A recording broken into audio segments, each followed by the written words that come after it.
Amell, welcome along to the Radio 1 Breakfast Show. Good morning. How are you? I'm very good. How are you? I'm pretty good. I'm not a movie star yet. Tell you that much. What do you mean?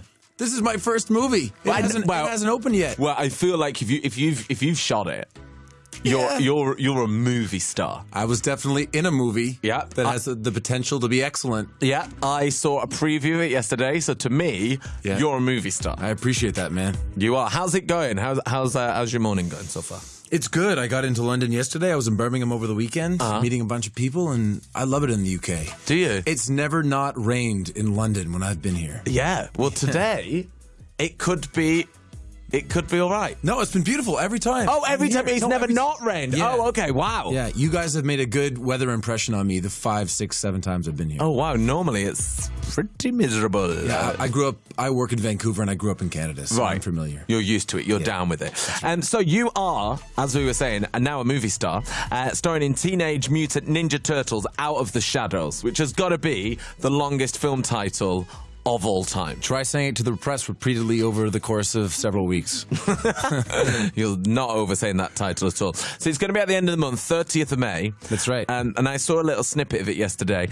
You're playing Casey. I know that, but fill everybody in. Like, what happens in this movie? There's turtles. There's you. Yeah. So I mean, obviously, the turtles are wrestling with the idea of are they going to defend the city in the shadows and in the sewers and, you know, the faceless heroes, or are they going to come out and really be the face and get behind what they're doing for New York City? Casey Jones is a longtime ally or sometimes nemesis of the Turtles in the comic books, and in our movie, he is a corrections officer that wants to be a New York City Police Department detective, and it doesn't work out for him, so he starts to take matters into his own hands. We've all been there. Of course we have. We've all been there. I mean, not all of us grab a hockey mask and a hockey stick and start beating up criminals, but we've all been there. I love that was your weapon of choice, by the way.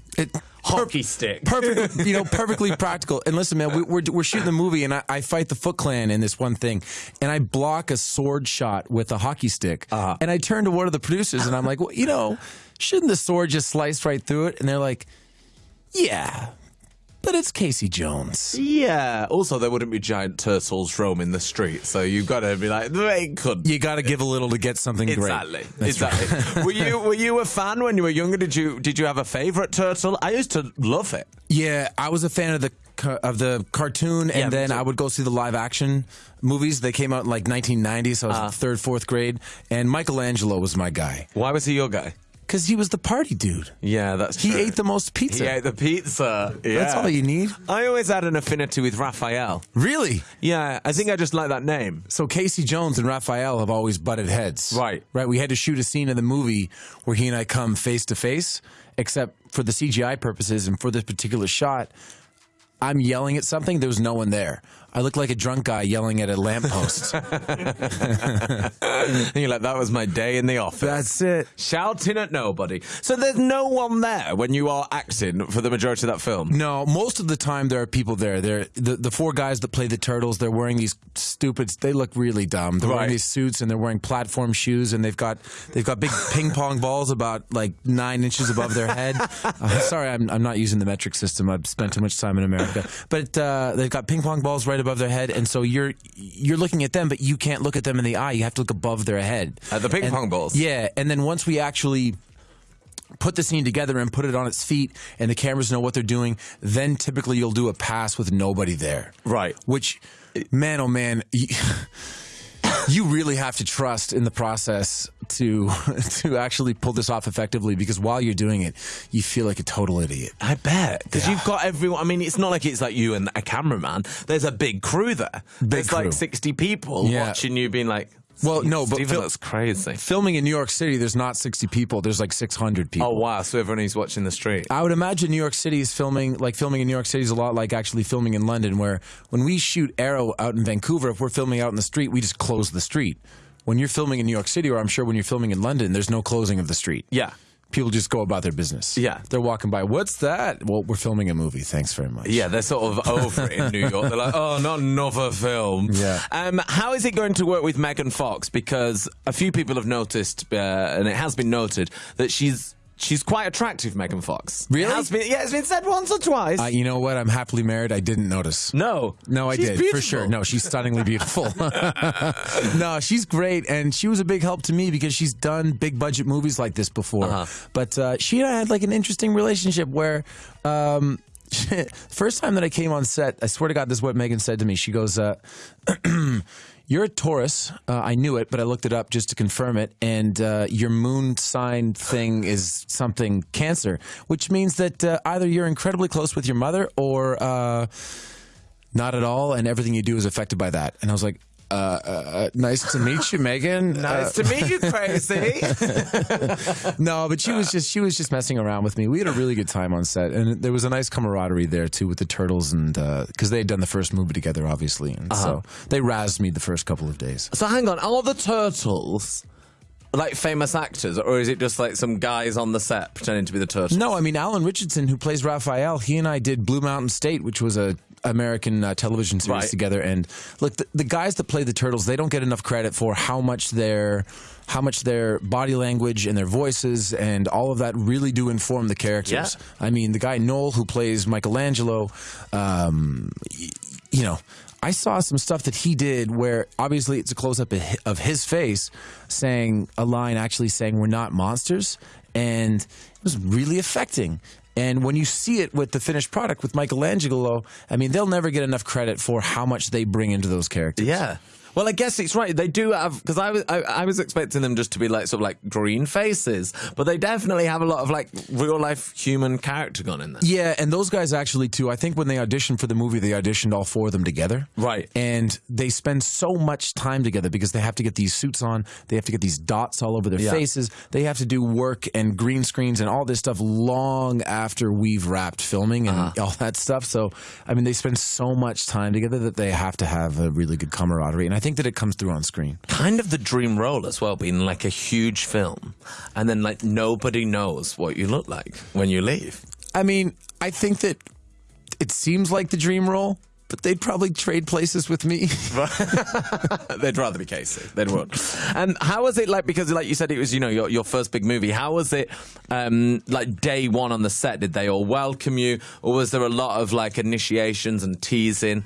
Obviously, Megan was weird with the moon and the Taurus. You know, that's her thing. She's a big energy person. The first scene that I got to film was not Casey's first scene in the movie because, you know, clearly you never usually shoot a movie chronologically. Right. But it was the scene where Casey meets both April and the Turtles. And we were shooting it at night in an alley in New York City. And, you know, within about 3 hours, they were making fun of me, which I knew was a good thing, and I felt like part of the team. But shooting a big movie like that, I had no idea what to expect, and the fact that you have such a scale and so much time actually makes the process just a little bit more personal because you're not up against the constraints of we need to finish this scene because we have to move on to the next episode, period. If you don't get a scene, you just come back the next day and go back to it. Wow. Save for like a couple of things. At one point we shot at the base of the Statue of Liberty, and we definitely had one night to get that stuff. And if we didn't get it, it was like, well, tough. But when we're out filming in New York City or shooting in the Turtle Lair and stuff like that, you know, you get what you can get. Make sure that it's good, and if you don't get it, you just come back the next day. I mean, that's what we do. This is why this radio show's been going on for 3.5 years. We're just trying to make it good, just one day. That's right. Today could be the day. I hope so. It could be a wrap today at 10. I woke up in a stranger's bed. 9:20 Tuesday morning. Stephen Amell is here. You know, the movie star. Star of Teenage Mutant Ninja Turtles Out of the Shadows, which is going to be at the end of the month. When's the big premiere, Stephen? The big premiere, the world premiere, is the 22nd of May at Madison Square Garden. Wow. Which is an arena that I've wanted to go to since 1985. Wow. When I was 4. Wow. What made you want to go there when you were 4? Was there WrestleMania 1. Yes, because you love WrestleMania. I love WrestleMania. Wow. Yeah. You're a big fan. Yes, I am. Well, you're going to get to go there. Don't do any wrestling moves at the premiere on Sunday. No, I save my wrestling moves for SummerSlam. Yes, you do. Yes, you do. Have you been like trained in the art of a premiere then? Because this is, you know, your first movie. Does someone say, right, Stephen, this is how you work the red carpet? No, because the red carpets might be the weirdest thing ever. Ever. They're really weird. Just a bunch of people yelling your name. They clearly don't know who you are. And you look and you look and you look and you just try to get to the end of the carpet as quickly as possible. Hopefully your clothes fit. Hopefully your face isn't shiny. But I purposely do not take advice on how to handle a red carpet. Do you think anyone enjoys a red carpet? Yes, the Kardashians enjoy red carpets. I think so. They live for it. Well, that's their Kanye main loves red carpets. He lives for a red carpet. Loads of people want to say hello this morning. Right. Luke has been on in Newcastle saying, Stephen, I'm a massive, massive fan. I absolutely love Arrow. He's an absolute legend and a beast in the gym. Says Luke. That's not a question. that's just a declaration of love. Leanne in Wiltshire as well saying, please, please, please tell Stephen Amell that I love Arrow. So excited to see him as Casey Jones as well. So we should talk about Arrow because, you play the comic book character Green Arrow. Yeah. And people really love these comic book, TV shows and films as well. Why do you think that is? I think that we're at the perfect time right now where the technology that we have and what we can actually show both on television and in the cinemas has finally caught up with what our imaginations are when it comes to superheroes. And so it's just the right time. Yeah. It's just the right time. But I don't know what the secret sauce is. When Arrow premiered across the globe in 2012, I think it's on Sky One here. Yeah.